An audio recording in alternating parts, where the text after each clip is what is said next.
साथियों, जब बसपा का सपा से समझौता हुआ था, उस समय मानवर काशीराम ने मुलायम सिंह के सामने एक शर्त रखी थी। वो शर्त क्या थी? बहुत से साथियों को वो शर्त मालूम होगी और बहुत से साथियों को उस शर्त का पता भी नहीं होगा। तो साथियों, वो शर्त थी, मानवर ने कहा था हमको बहुजन समाज बनाना है और बहुजन समाज बनाने के लिए जिससे हम समझौता करेंगे उससे टकराव नहीं, जिससे समझौता उससे टकराव नहीं और जिससे टकराव उससे समझौता नहीं। इस बात से जब मुलायम सिंह सहमत हुए थे तो उस कागज पर उन्होंने हस्ताक्षर किए थे। अब 1993 का चुनाव होता है और बसपा सपा मिलकर चुनाव लड़ती है। दोनों का सीटों का बंटवारा 40 और 60, 40% बसपा का चुनाव लड़ेगी और 60% सीटों पर समाजवादी चुनाव लड़ेगी। इसके बावजूद मुलायम सिंह ने 6 सीटें ज़्यादा अपने उम्मीदवार उतार दिए। 60% लेने के बाद भी 6 सीटों पर ज़्यादा उम्मीदवार उतारे। मानवर ने उसकी ये मानवीय भूल मान करके माफ़ किया और इस पर कोई एक्शन नहीं लिया और उन्हें मजबूर नहीं किया कि वो 6 कैंडिडेट हटाए। सरकार बन जाती है और मुलायम सिंह को मुख्यमंत्री बनाते हैं। मानवर काशीराम का सोच कितना हाई था, उच्च क्वालिटी का था।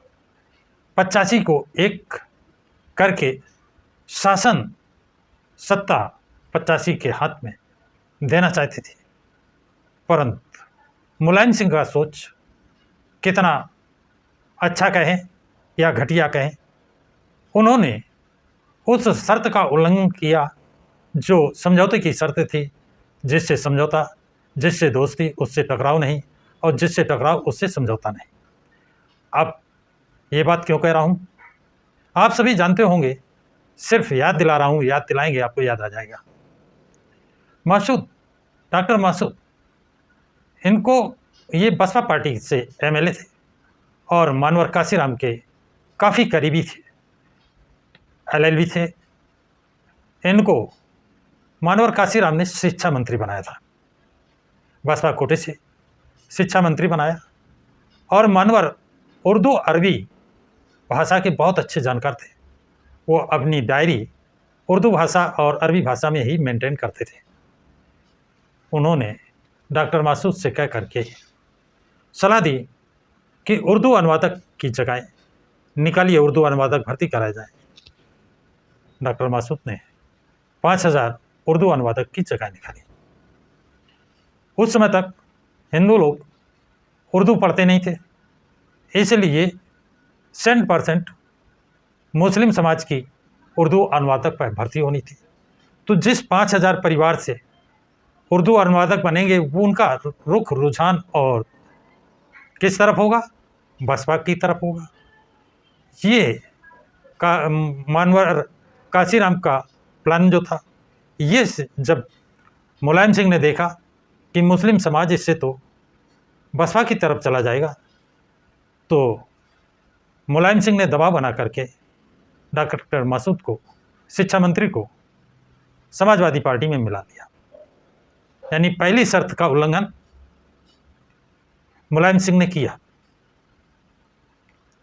छोटी मोटी घटनाएं दिन प्रतिदिन हो रही थी, बढ़ती जा रही थी और मुलायम सिंह अपने आदियों पर अंकुश लगाने में दिन पर दिन फेल हो रहे थे। अराजकता बढ़ रही थी।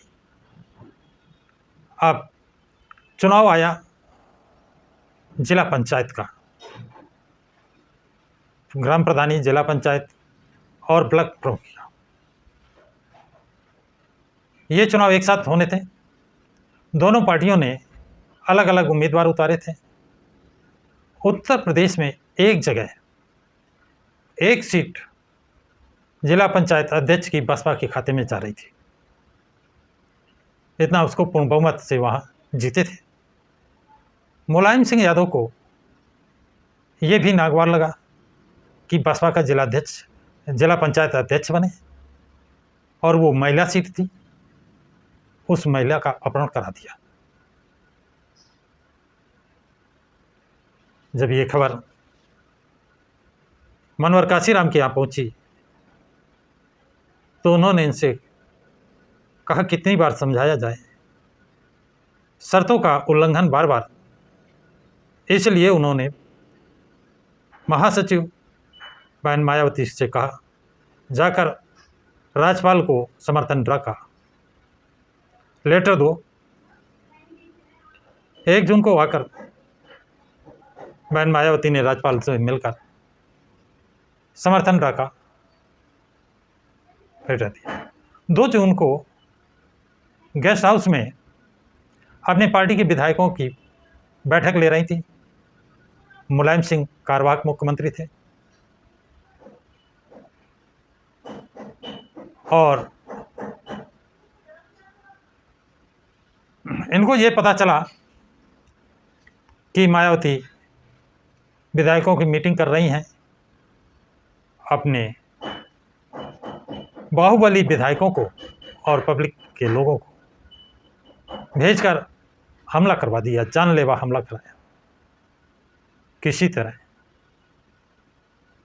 बहन मायावती की जान बची, और उस समय उत्तर प्रदेश के मुख्य राज्यपाल मोतीलाल वोरा थे। बीजेपी पार्टी ने बिना शर्त समर्थन बसपा को देने का वादा किया, और मायावती ने सरकार बनाने का दावा किया।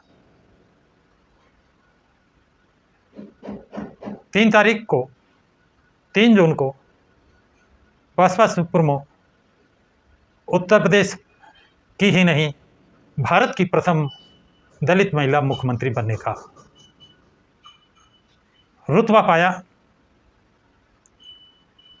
साथियों, 2 जून बात कर रहे थे, 2 जून 1995, जिस दिन बसपा सुप्रीमो, उस समय बसपा सुप्रीमो तो मनोहर काशीराम थे, उस समय बहन मायावती महासचिव थी, उन पर जानलेवा हमला हुआ था, और यदि उनको लोग बचाते नहीं, उनके विधायक बचाते नहीं, यहाँ तक कि एक भाजपा के भी विधायकों ने उनको बचाने का काम किया था, उस दिन इनको जान का खतरा था। ये 2 जून 1995 उत्तर प्रदेश के इतिहास में काला दिवस के रूप में इतिहास में लिखा जाएगा। अब यहाँ पर विचारणीय बात यह है कि उस ओबीसी नेता जिसको मनोहर काशीराम, बहन कुंवारी मायावती मुख्यमंत्री बनाया है, उसी ने उनकी पार्टी बसपा पार्टी को तोड़ने का काम किया, उसके विधायक तोड़ने का काम किया, उसके महासचिव कुमारी मायावती पर जानलेवा हमला कराया। तो ये दोस्ती कैसी, ये समझौता कैसा? तो ये 2 जून 1995 उत्तर प्रदेश के इतिहास में नहीं, भारत के इतिहास में ऐसा काला दिवस है कि दोस्त ने मिल करके जिसको मुख्यमंत्री बनाया, उसी ने अपने दूसरे दोस्त को जान से मारने का प्रयास किया। तो साथियों, ये जानकारी आप लोगों को कैसी लगी, कमेंट्स बॉक्स में कमेंट्स ज़रूर लिखें, तथा इस वीडियो को अधिक से अधिक लाइक और शेयर करें। प्रकाश की राज चैनल को सब्सक्राइब करें।